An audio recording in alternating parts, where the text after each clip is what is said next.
Thank you. Have a seat. Okay. So, first thing, raise your hand if you relate to this. Raise your hand if you relate to this, okay? You probably heard us talk a lot about collaborative versus competitive, okay? Being in a collaborative state, being in a competitive state. Who ever had the experience where you go out, walk into a venue, and immediately assume everyone hates you? Raise your hand. Okay, that's the default, right? Who here even experienced that walking into this room here? You don't know many people, you're like looking around, where do I stand? Me versus, raise your hand. All right. Now that there, if you zoom out, that's the competitive state, a competitive frame, and everything is filtered through that. And the number one, which I can change my mind and say number one again, but one of the number one sticking points people have is they have this frame, and you can think of it as glasses you put on, right? You see the world, now it's me versus. And you have these glasses, and then you try to apply techniques to battle that, right? So here's a common one. Say I were to walk up here on stage, and it's me versus, right? Me versus all of you. Instead of, say, clapping, say everyone was like, boo! And I'm like, okay, here I am. How would I battle that? Number one. You guys want to see what that would feel like? Give me a boo. Come on.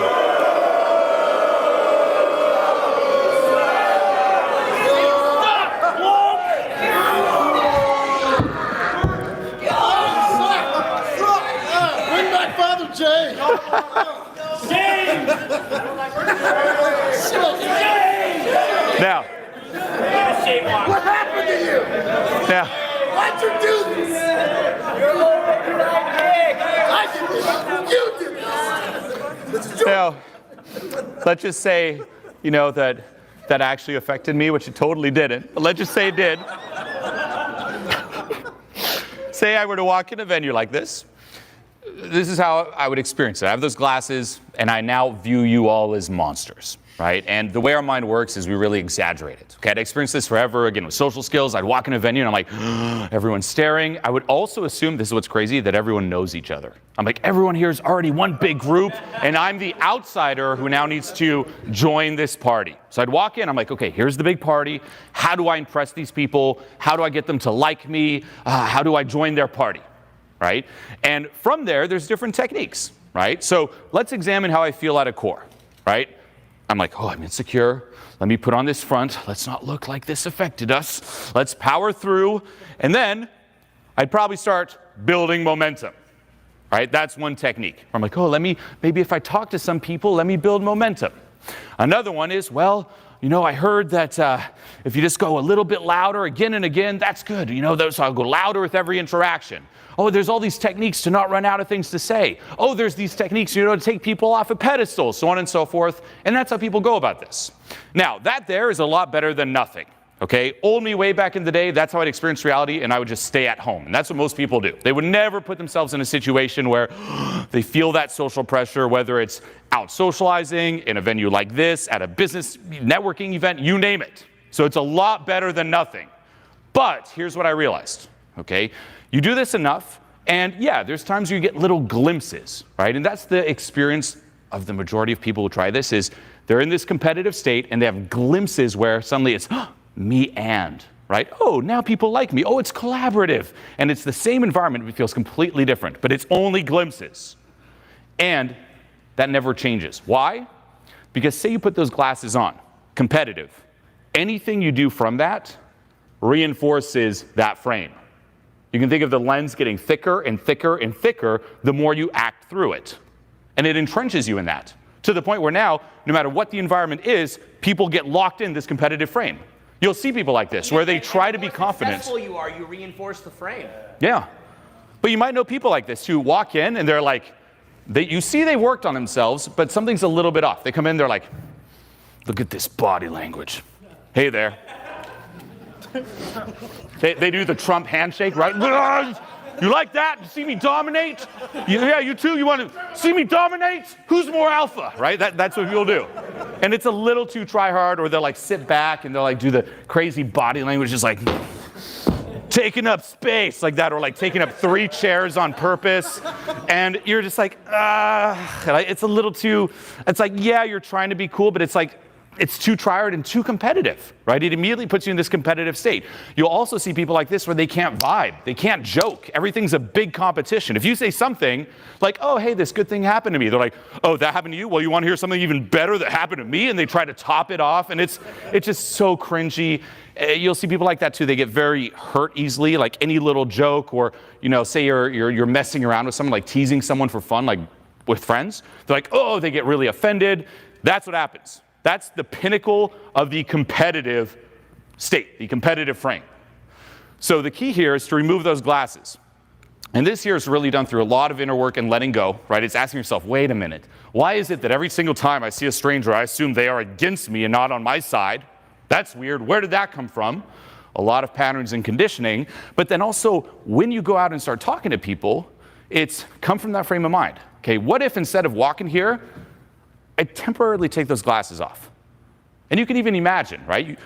Just like we did here. Instead of everyone like booing, it's like, what if everyone is just cheering me on right now? They might not, right? Say you're in a venue, everyone's like just doing their thing. You could literally visualize like, yeah, they're all cheering me on. How would I feel? How would I act? And thank you. It's only you and me in the collaborative.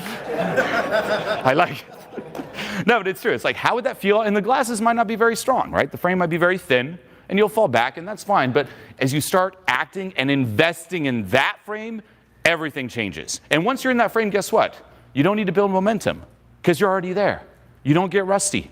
You don't feel like there's this front you have to put on. You're not clinging to all this approval, right? Only someone who thinks they don't have approval is like seeking approval. You're no longer in this big competition.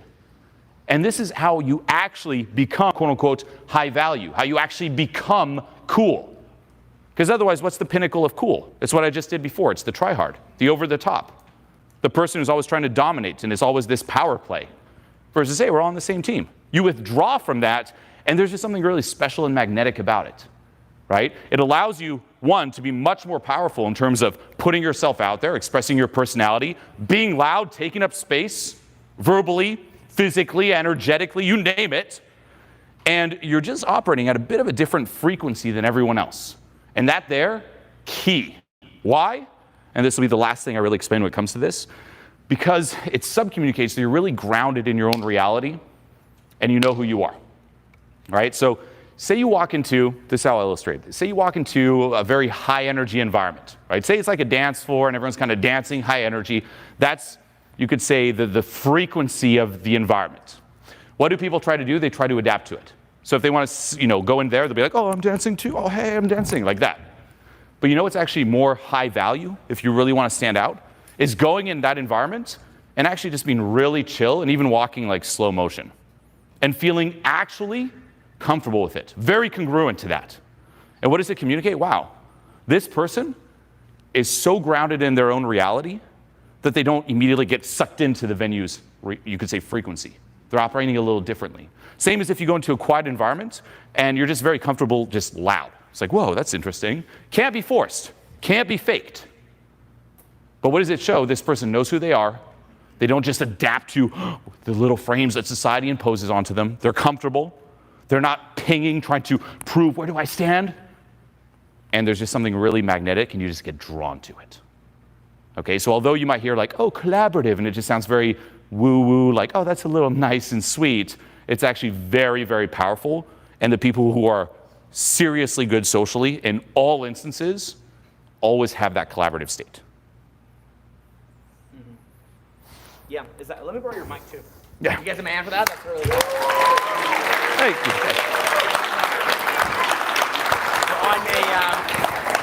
So we've been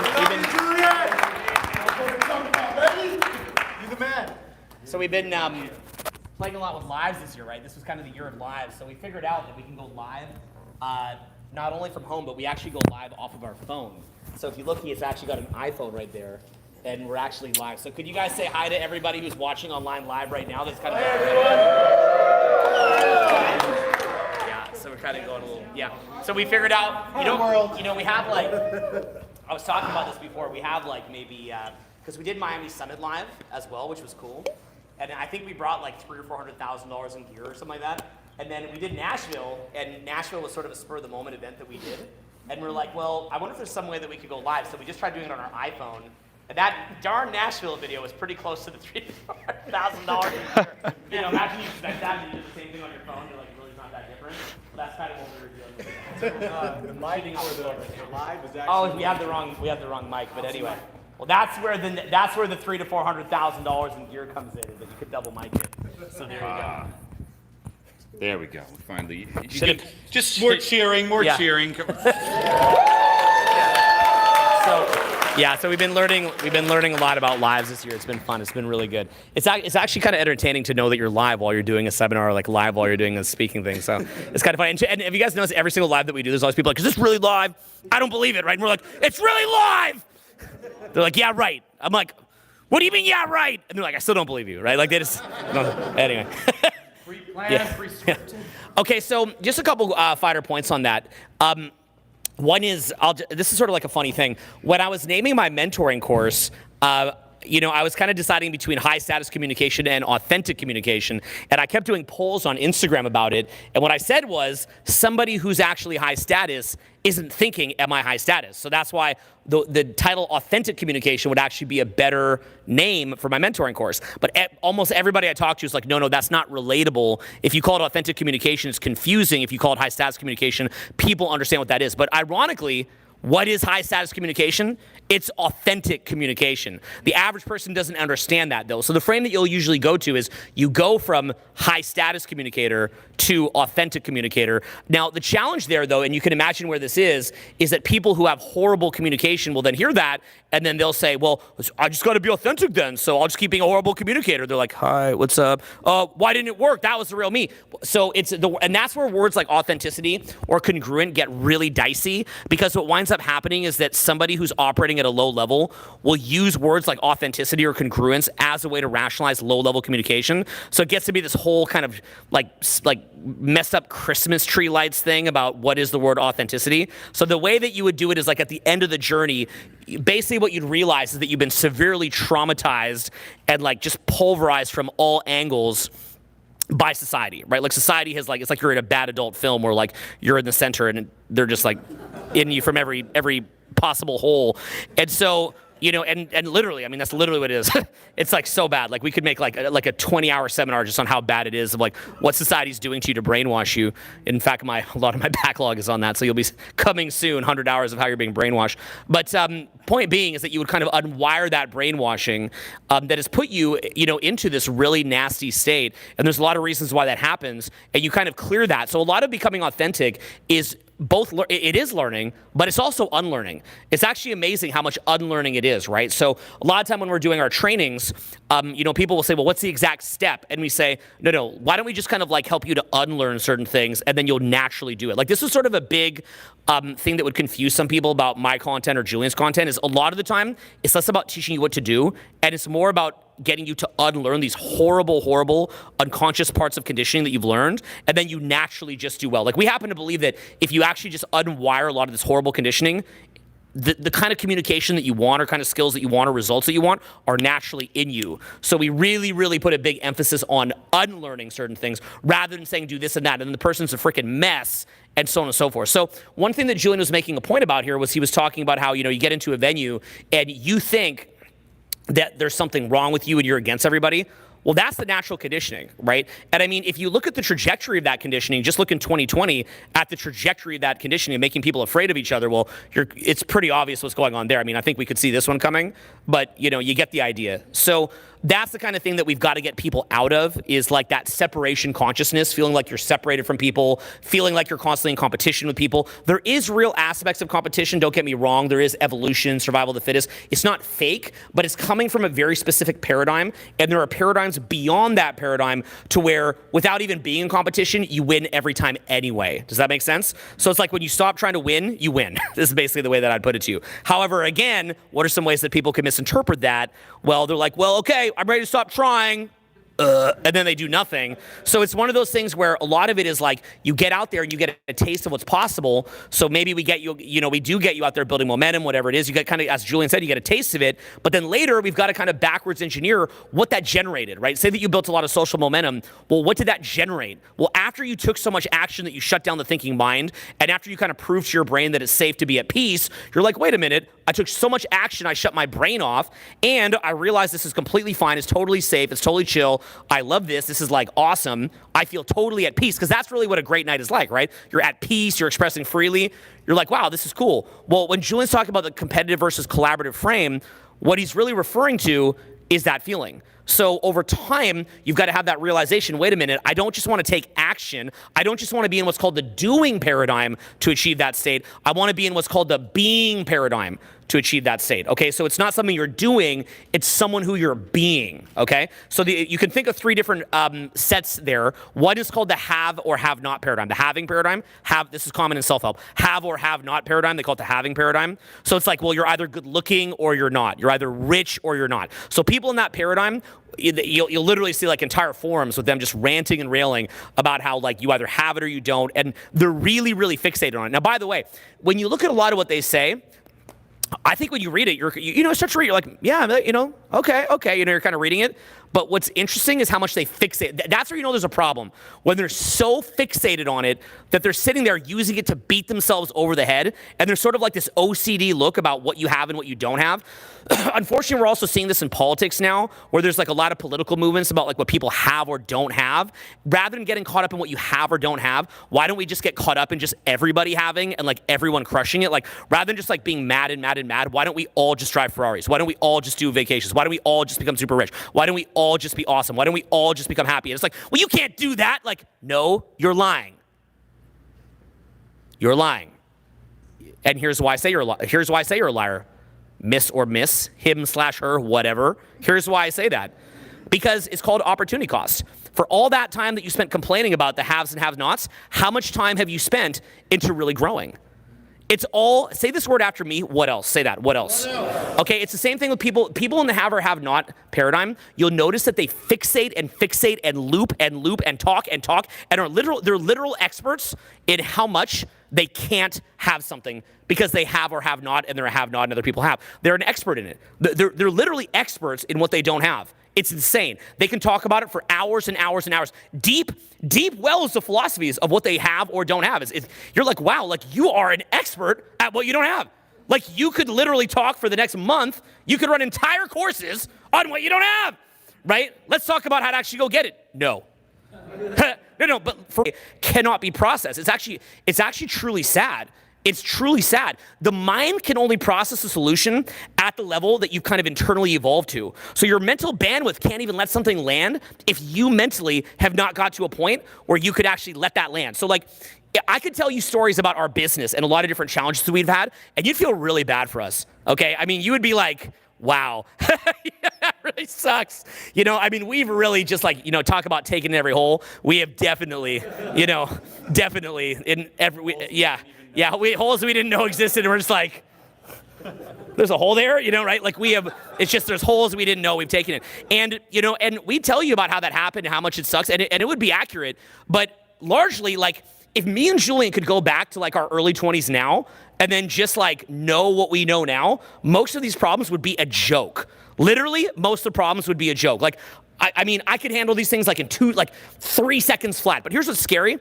We were being told the answers when we were in our early 20s. We had incredible experts. We actually attend a lot of personal growth seminars, like stupid amounts. And we'd have people literally giving us the answer to a lot of our problems. But we couldn't register it because we just weren't mentally there. I remember I read Stephen Covey's 7 Habits of Highly Effective People when I was 22. And I read it. I thought it was so boring, so uninteresting. I'm like, who would read this? This is like what corporate suits read. It's lame.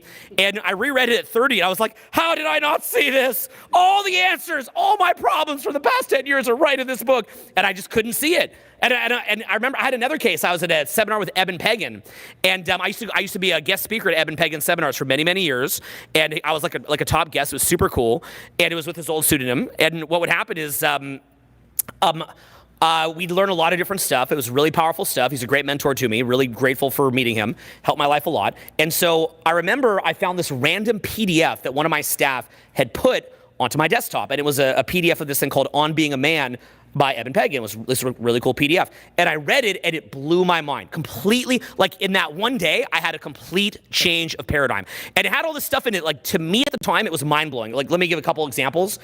It would say things like a boy takes all the props when anything goes right. And then a boy blames everybody else when things go wrong. Okay, and then it said a man, when everything goes right, gives credit to his team, and when things go wrong, takes the blame. And I remember reading this, and I'm like, but why would you do that? That's stupid. You know, I'm like, why would he say that? Like, this guy's supposed to be smart. Why would you have it to where, like, why would you just blame yourself for everything? And then anytime something goes well, you just give the credit to other people for your work? That's dumb. And I remember thinking that, like, that's how low of a paradigm I was in. And then I sat there, like, looping on it and thinking about it and coming to understand what paradigms were. And when you go into a new paradigm, it's like you're a chick coming out of an egg and your little head pops out and you're like, whoa, this is crazy. It's a whole entire paradigm where, ironically, letting things go actually goes better. An example would be what Julien was describing in the competitive paradigm versus collaborative paradigm. In a competitive paradigm, maybe you get a congruence test put at you, and you're like, okay, I've got to like demolish this congruence test. You're like, I've got to have like the funniest line. I'm gonna like totally slay and all this stuff. And so you have it, and then you say it, and you do slay, and it's like pretty cool, right? Maybe you meet someone who intimidates you, and you just start clowning them, and they clown you, and you clown them, and you kind of win the little war. And I mean, we did this and taught it for probably half a decade. It was super fun, and it was really cool, and we got good results. But later, when you go in the collaborative paradigm, people diss you, and you're like, and then you forget that it happened. Like that's like my average response to things is just like, it's like, you know, right? And then like, that's it. And ironically, it works better to do that. But the problem is if you fake it when you're not there, you're like that. And then everybody knows you're faking, right? What do the kids call these? You be capping or something? You're capping or something? I don't, I'm 41. I'm bald. I don't even know. Anyone with my hairline doesn't know the word capping. But anyway, I think I heard it somewhere. So, okay, so you see the idea. I'm just getting closer to the phone thing here. So, what's up? Can everybody say hi to everybody live right now? What's up? Okay, give me a loud one. Could everybody say hi to everybody here? Awesome. Yeah, it's really fun to be out here. Yeah. So you get the idea, okay? So you get the idea. So basically what would happen is like, I mean, you can even follow me for a bit if you just make it interesting. So the basic idea here is that, you know, you get to a point where you're trying to be competitive with everything all the time, but what winds up happening is that you're actually making life harder on yourself. So for example, when you're like, okay, I'm not gonna take the blame, I'm gonna blame other people, you think it's making life better, it's making life worse. Because even though in the moment you might take that blame off yourself, you look like a child and people can't trust you. People at a high level knows what it means when Tom Brady thanks his mom and his dad and his team. Okay, do we all know? Are we like, really? It's Tom Brady's mom did this? Right, like we get it. Like, how come my mom? What the F? How come I didn't win the Super Bowl, Mom? Right? Like, you know that he's being gracious, he's being humble. Yes, his mom played a super duper important role, but it's not as though if your mom did what his mom did that you'd have the Super Bowl, and everybody knows that. So by him just saying, you know what? I want to thank God. I want to thank, you know, my parents. You know, my greatest role model is my father. I want to thank my team. It just puts him a peg even higher, you know, as opposed to somebody who's just like, I did it. I did it. What? You know, right? Like imagine Tom Brady's like 7 rings in. He's like, what? You know, just doing that. I mean, it'd be funny. Yeah, like it actually got to the point where like, yeah, like who's the best? Like, it actually got kind of funny to the point where when he actually did get drunk like that one time and he was throwing around the Super Bowl trophy like on the boat, we were like, oh, good for you, man. You're partying a little bit. You're like, you're letting loose a little bit, right? At this point, it would actually be awesome to see Brady like, I'm number 1. Like, that would actually be epic, right? But that's like one time, not every time.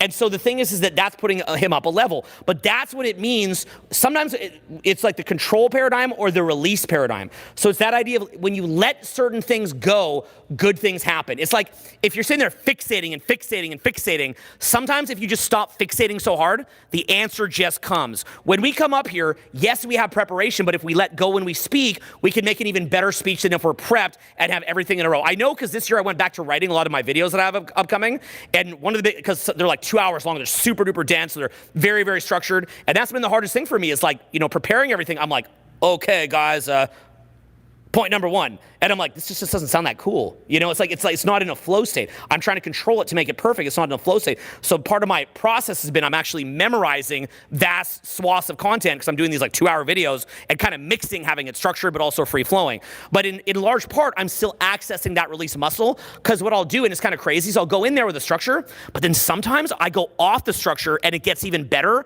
And later I bring those components in and it makes the video 5 to 10 times better when I do that instead of being attached to that exact structure. So that's the power of structure. Yes, structure is amazing to give you a frame of reference and to give a direction, but you can also feel free to go off of that structure in that release paradigm. These are higher level paradigms. When does that happen? When you're not so much in competition, in fear, in you against them, and you're just above the fray. So for anybody in here who hears about the collaboration versus competitive frame, and you're like, I'm going to compete till I die, you know, like people who love, and I'm a huge fan as well, huge fan. I've met him, Timothy S. Grover, like amazing guy, right, with winning and all that. For anybody here who loves that with winning and all that, I do too, Julien does too. Winning and Relentless, two of our favorite books. I reread them all the time. But the best way I'd put it to someone who's like that is this. Once you're in the collaborative frame, it's like you already won. You're so far above the frame that you just dominate everyone anyway. Because amongst the chaos, you're the most chill, and your actions have more potency to them. Great book to read is the Tao Te Ching, and it talks about how there's this like universal flow of life, and rather than fighting against that flow of life, you kind of tap into it. Super duper powerful. Kind of side point with that. I just came back from shooting for 5 weeks straight almost. I was doing program filming and shooting. I was in Nepali Coast. Anybody here see any of the videos on my Instagram, like up in the waterfalls and stuff? So I'm up in this like waterfall. We climbed up it, like up in this crazy cliff in the mountains, and I'm just like killed because I've been shooting for 5 weeks. It's like my last video shooter, I think my second last video shoot, and I'm just getting killed. And I literally was like, I have nothing left. I'm dead. I've been on the road too long. I need to sleep in my own bed. I'm dying. And I was like, where can I get the energy? What do I do? And then I literally went off by myself for 40 minutes. And I listened to this like 12-minute YouTube video about the Tao Te Ching. And I literally got explosive with energy. I'm not even kidding. Like the whole first part of the shoot, I was just like, I can't remember what I'm saying. I'm dying out here. I've been on the road for 5 weeks straight. I'm not sleeping properly out here. I'm just getting killed out here. And so I was like, I got to dig deeper and find the answer. So literally, I went and I listened to 10 minutes of the Tao Te Ching, and basically what it said, and it's quite straightforward, is that there's a flow of life, there's an energy that is a returning force, and if you don't resist it and you just flow with it, you'll get more energy. And that's what I took from it. And I actually felt surges of energy, 5-10x what I'd get from caffeine, and without the jitter, as a good advertisement. Tao Te Ching, 5-10x the energy of caffeine without the jitter. And that's literally what I experienced. It's very, very powerful, really cool, and that's a lot of what Julien is talking about here as far as the competitive versus collaborative frame is like largely what he's getting into here is this idea that if, you know, when you can just let go, it's very powerful. That's why Julien teaches a program about letting go. I'd even get you to add to a bit of this back on the phone here. Are you guys at home enjoying the iPhone live broadcast? I hope that you're enjoying it. We're just literally threw it on an iPhone with a mic input, so hope you're enjoying it at home here. Yeah, no, what I'd say too with winning, by the way, and I'm sure, you know, Timmy boy, my good friend Timmy boy Grover would agree, is This is the coach of Kobe and LeBron. yeah, like, but say you take those, right? Jordan, right? Like, say you take Jordan, right? Like, is he a winner, yes or no? Yes. Yeah, right? Kobe, winner, yes or no? Yes. Yes. Okay. Now, do you think, though, that they're in a competitive state? Yes or no? Yes. No. Why? Who are they competing against? They already won. They're competing against what's possible. Get it? Everyone else is competing with them. If you're in a competitive frame, you're already placing someone else above you. You're already in reaction. Oh, it's me versus that person. They're not competing with anyone there. They're just like, hey, I already won this. All good. Let me keep pushing myself and see what's possible. And then guess what? Everyone reacts to them. That's what true winning is. It's not going out like, oh, how do I do? It's like, I already won. Let's just keep pushing it just for me. Just for the sake of the experience. Because guess what? Say an event like this, right? Or any event, or any, again, more advanced program, say that we do. Like, sure, there's a ton of preparation. When I go in there, I'm definitely going to push myself to take it to a whole other level when it comes to teaching, speaking, explaining different concepts, like what's possible. But I'm doing it from that framework of, hey, we're on the same team. I already won. It's going to be amazing. We all already won, and let's keep pushing it. It's not to impress. It's not to prove my worth. And here's the other cool thing what happens is when you get out of this competitive frame where you're always micromanaging, you free up so much mental bandwidth and so much willpower. Huge, right? We all have the same amount of willpower. You might even want to slow play that. Just to slow play that, imagine you just 5x your energy and focus. Well, you're not in a competitive frame anymore because you're so dominant that you free. So ironically, the framing contracts you, and then you have to be like in this like super salty mind state. Yeah. So when you let it go and it goes like this, then you're not in fear anymore. Do you guys see how that plays out? Yeah. And remember too, collaborative, you can still play to win. You still play to win from a collaborative state, not a competitive. It's you aiming for the win versus, oh, I must win and beat this and avoid that. Because what's also competitive, it's really playing not to lose. It's you versus, right? But say you take that willpower, right? We all have the same amount, except most of us burn it micromanaging things going on inside and being paranoid with the external, right? Say it's competitive, I'm be like, oh, what do they think of me? That's where my mind's going, right? There's the bandwidth. What do I think of me? Better maintain a front. Let's use all this willpower to maintain a front. Let me analyze the crowd. Do I see any squinting? Are they smiling? Are they into it? Like, I'm burning all that on that. And then guess what? There's this much left for the content. What about clearing all that? Hey, no longer me versus, I can relax.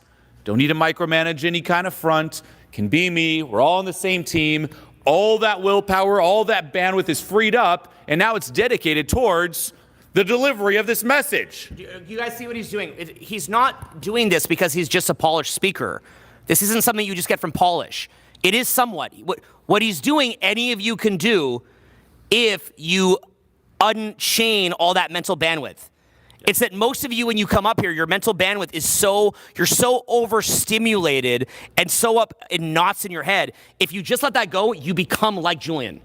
And it happens almost instantly. So a lot of training in public speaking is less to do with learning and it's more to do with unlearning. Does that make more sense? Yeah. And just take that example too of momentum, right? What Owen said. It's like you take so much action, it shuts off the thinking brain. That's true. You take a lot of action, you'll get those glimpses where your mind just shuts off and you get this glimpse of, no mind, collaborative, all those worries, all that micromanaging's gone. Great, right? An amazing tool if you're in that paradigm. But guess what? That's what letting go does, right? I'll pull a Joe Biden. That's what letting go does, everyone. Right? It's true. That's what it does. So when you go out, guess what? There's not all that chatter. And then you're just always like that. It's not this thing you need to force and spike up and build up to. It just is. And if you think too, again, there's emotional skills, analytical skills, right? You can also think vertical, horizontal, or foundation and what you build on the foundation. This is the foundation. It's getting out of your own way, being in a collaborative state, putting your true self out there. That's the foundation. That's the vertical. That's what sucks people in. They're like, wow, something's really different with this person.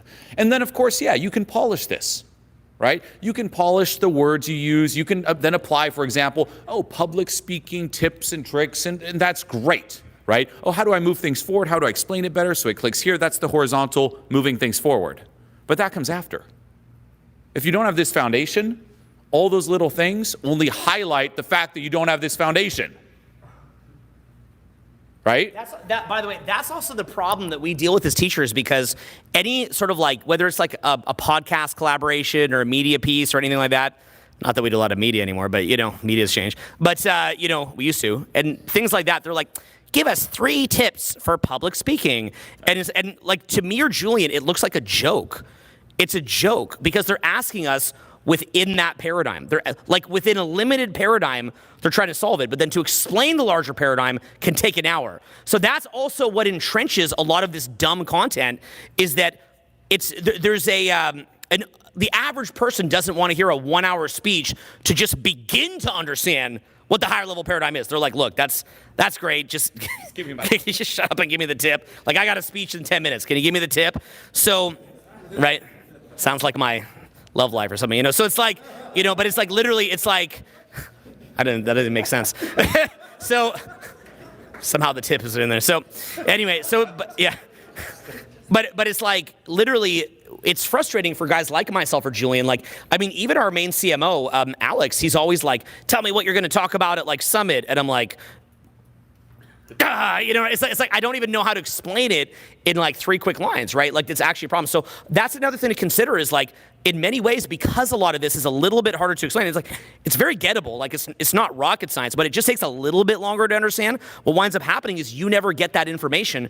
And the funny thing is like top level public speakers or communicators or people work on their social skills, all those people would understand this clear as day. But they get a fear that the average person won't understand it and that they won't get a big audience. But we're kind of crazy like that. Like we're just like, who cares? Like we're just gonna do what we're gonna do. So that's why we teach at that level. But it's also why we connect very, very deeply with the people who we teach, is because we will go to that level. So it's like what you lose in breadth, you gain in depth, which has been like a really amazing thing for us. Like if you actually think about it, we're an 8-figure business that operates off YouTube channels that, like, while being very big compared to the average person, are really not that big. Like most of our clients who we coach have 1 million, 2 million, 5 million, 10 million, and we're sitting there with like a couple 100,000, you know, but we actually have a bigger business than a lot of them because we have depth. We have depth of connection. So we actually try to really give you guys like what from our personal point of view, from, you know, combined like almost 40 years of doing this, what we feel is going to help you the most. So that's kind of what we're getting at here. Yeah.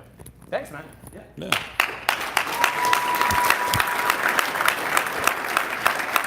Yeah. But if you're honest with yourself too, like seeing those little 3-tip videos, you know deep down inside that doesn't do much. All right, like everyone watches it, of course, for the entertainment. It's easy, it's digestible. But hey, if that worked, everyone would be amazing, right? Everyone watches those, not much changes, right? Gets you started within that paradigm. Yeah. Within that paradigm, gets you moving. You know, this video's like, hey, you know, one little tip's like, look at Tony Stark's eye contact there. Oh, and someone breaks that down, and you're like, oh, that's going to change everything. To be fair, be careful, because we actually coach most of the guys who did that too. We love you. So yeah.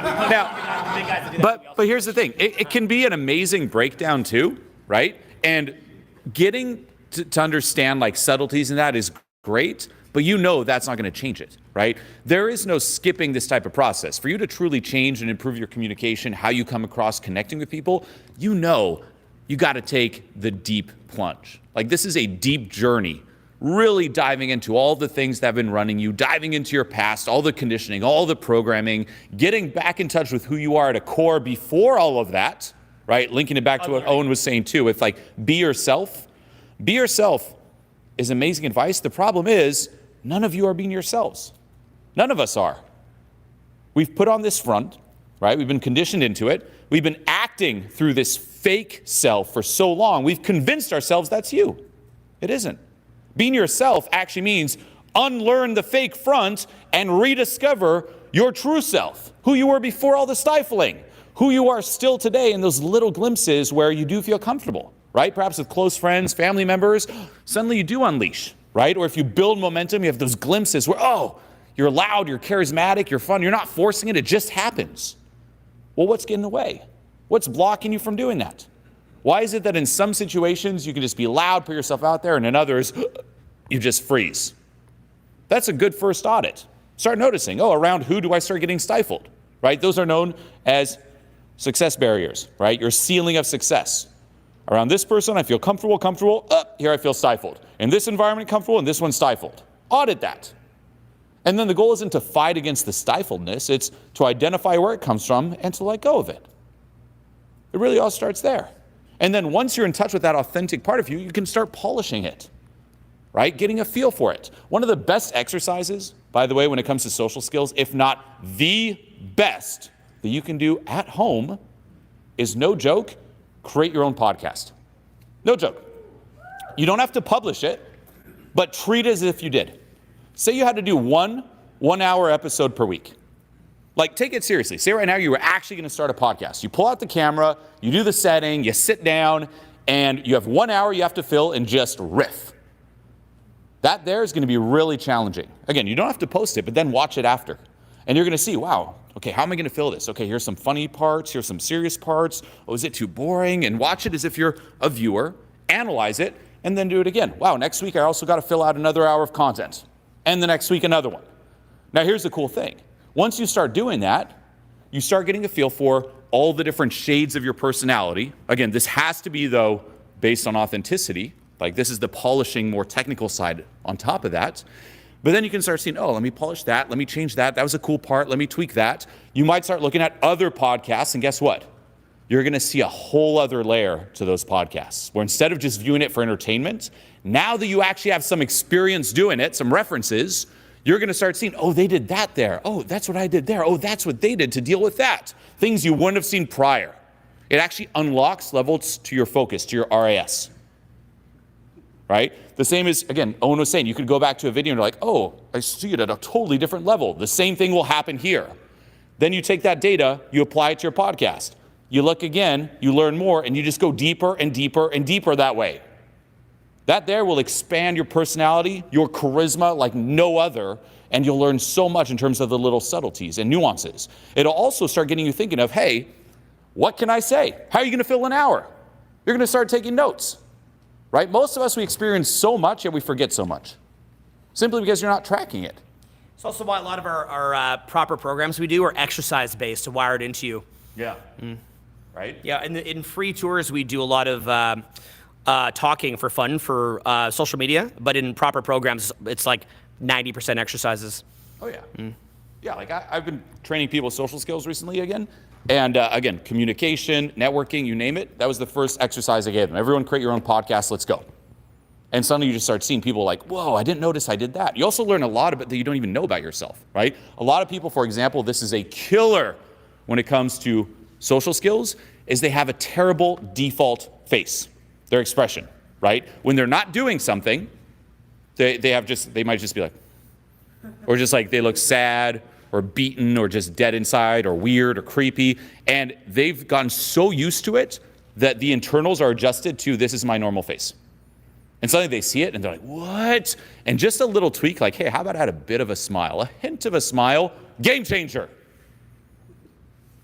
Right? But that there, once more, it's built on the authenticity, but also, again, back to that last point, track interesting things that happen, right? We all experience tons of interesting things. If you think back to your week, right, what were 20, 50 interesting things that happened?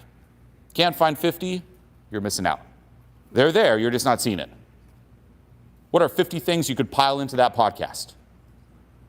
But here's the cool thing with that exercise. You know next week's coming. You give yourself a day, you're like, wow, I better start taking notes. You're going to have that in the back of your mind throughout your day. Things that happen to you, things you see, people you talk to. You might even watch a movie and be like, oh, that was interesting. Let me make a note for the podcast. You'll never run out of things to say, right? It's actually impossible to run out of things to say. There's always something going on. Even at a most basic level, that little voice in your mind, right? That's the single biggest example of the whole, like, when you're at a lower paradigm, you're so much in competition that it's actually holding you back. Like, stop and consider that the biggest single question that we get in this stuff is, how do I come up with things to say? Let that land for a minute, how crazy that is. When in reality, you have a whole lifetime of things to say. Imagine also when you dream, how much your brain is coming up with, right? So literally, that's the example of unlearning. Like from that framework of being all tightened in a knot and being anally retentive, you can come from a standpoint of like, well, tell me what to say.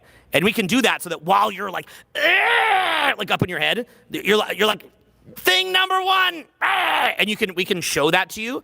But at the same time, like, it wouldn't really be responsible of us to only show that. But what'll happen is you'll get a lot of really messed up feedback because people who will show you that, they're like, Julien was teaching social skills. We asked him what to say, and he wouldn't even give you a straight answer of what to say.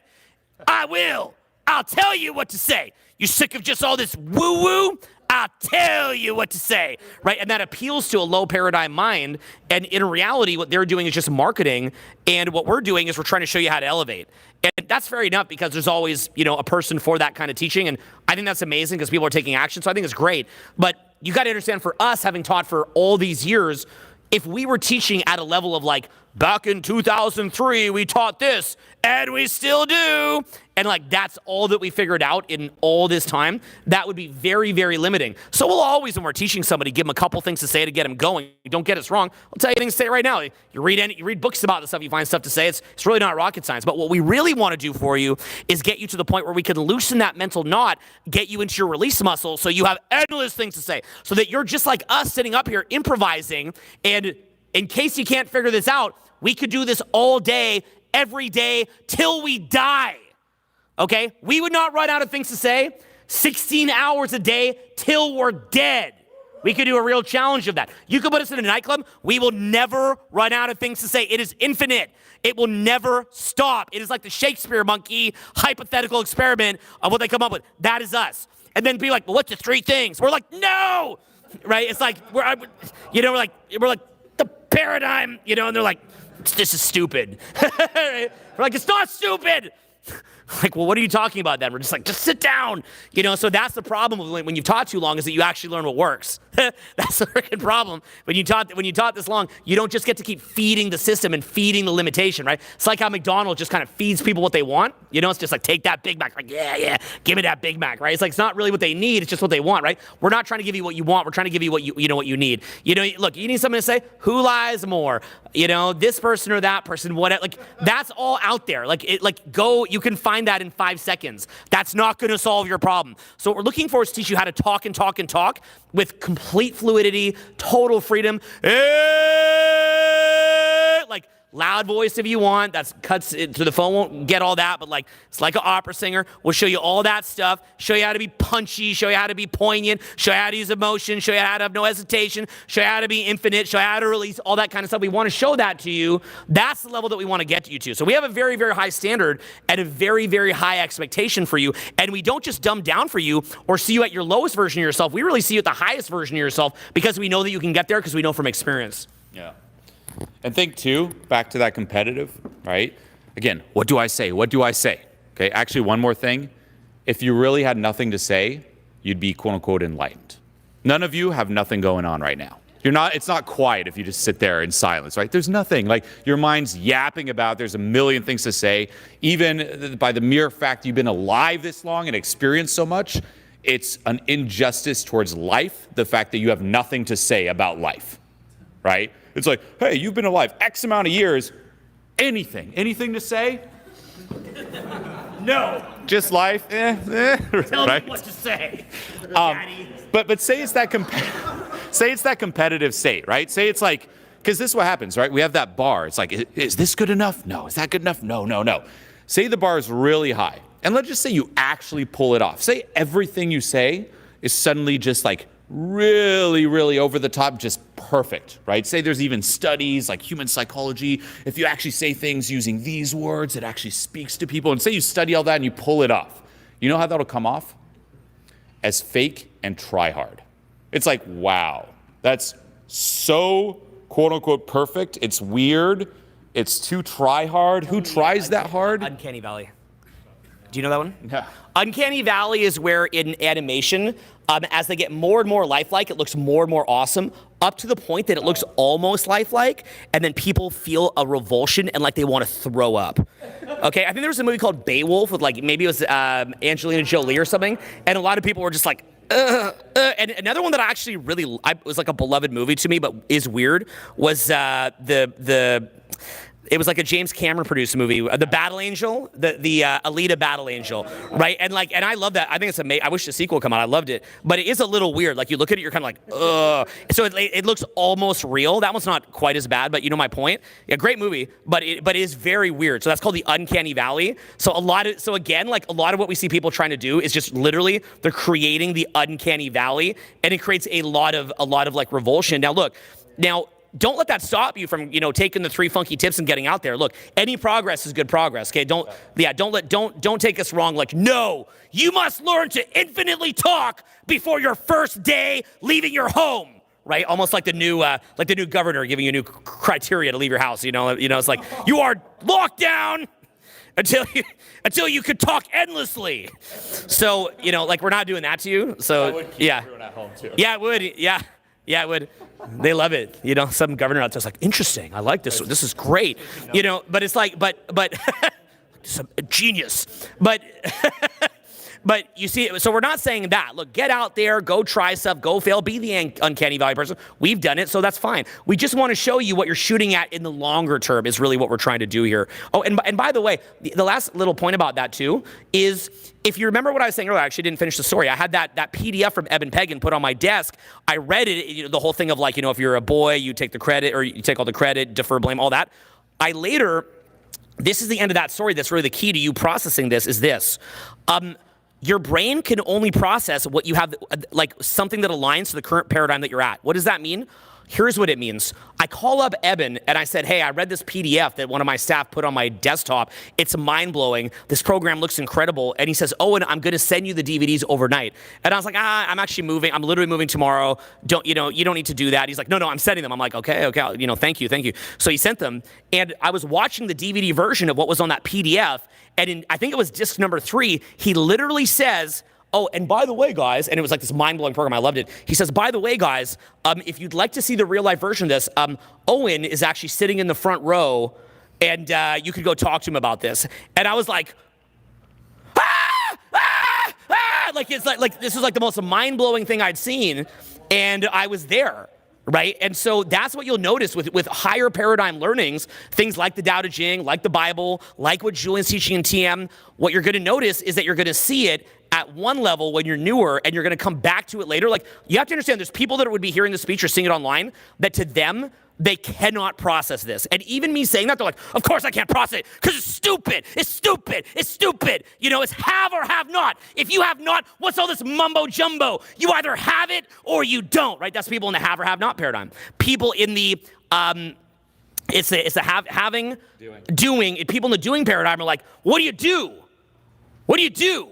Tell me what to do. I want to know what to do, right? So again, they can't hear it. As you move into the being paradigm, it makes complete sense. But you've got to be at that paradigm. So when I had read that stuff, because that was up paradigm for me, I couldn't even process it. There's some of you in this room who totally get this right now, and you're like, oh yeah, I get it. Like for some of you, you're like, yeah, I'm doing this. For some of you, you're like, oh, I see the next level. And for some of you, you're like, I have no idea where to start, okay? And some of you are at that point. And some people at home watching it are thinking, like, you'll see the comments. This will be posted online. You'll see the comments. Some people will love it. Some people will hate it. And you'll have been here like, how could they hate this? This is awesome. Like, these guys just came out here. They put a free video. Like, what is wrong with you? What happened to you? What happened to you that you're this angry? And it's literally because they're in that have or have not paradigm. And anything up paradigm from someone in a lower level paradigm is like the demon to them. It's like the demon. And even hearing this out of my mouth saying it, they're like, you're just saying that to trick me. I don't have it. You're giving me false hope. You're saying it to trick me. You're a trickster. And they're literally saying that. And like, they'll see this and they'll get super angry and they believe it's completely true. And for some of them, they'll go downhill and their life will go to complete garbage and total nightmare. For others, they'll actually come back years later and they'll go, I get it. And some of them will, and it's a sad, but you can't save them all, right? You can't, and look, I'm not saying that we're 100% on point, but we've been doing this a long time. We've seen a lot of stuff. We had our elbows in the mud a lot of years, and we still are. So this, what you're learning right now, is what we've learned over many years, but it's higher paradigm learning is really what you're getting here, but you've got to keep moving up the paradigm to resonate with that, and what you're going to find is that as you move up paradigms, you are going to get your eyes open to so many ideas. There will be so much you learn, things that you cannot see right now. And you will look at society as so ill because our society is sick. And a lot of it is running at a lower paradigm. And people in lower paradigms are running around like chickens with their heads cut off, like, how do we solve the thing? How do we solve the thing? How do we solve the thing? And you're looking at this, you're like, you are crazy. And they're like, you know, and they're just out of their freaking mind. And these are like our leaders in many cases, and that's what we're dealing with. And literally, even they'd hear this like, stupid, and like they just don't get it, right? We're supposed to have leaders at a high paradigm, but guess what? If we're in a low paradigm collectively, how could we even see someone who's talking at that level? We can't. And that is why learning this content is the most important thing in the world you can do, in my view, because you've got to embody it to share it to others. And when you share it to others, you change the world, and we don't get destroyed like we did in the past year or two. So this is really, really key, guys, that you do this. Thank you. Super, super, super duper key that you're getting this level of thinking. It could be in any area. It doesn't have to be this, but you get the idea, okay? You get the idea. And so, guys, okay, I've got a lot. We're going to go way deeper tonight. We're really like just scratching the surface here, but I'm going to wrap this video. Could you guys give a big hand for Julien right now? I'm going to wrap this video right now. Thanks, guys.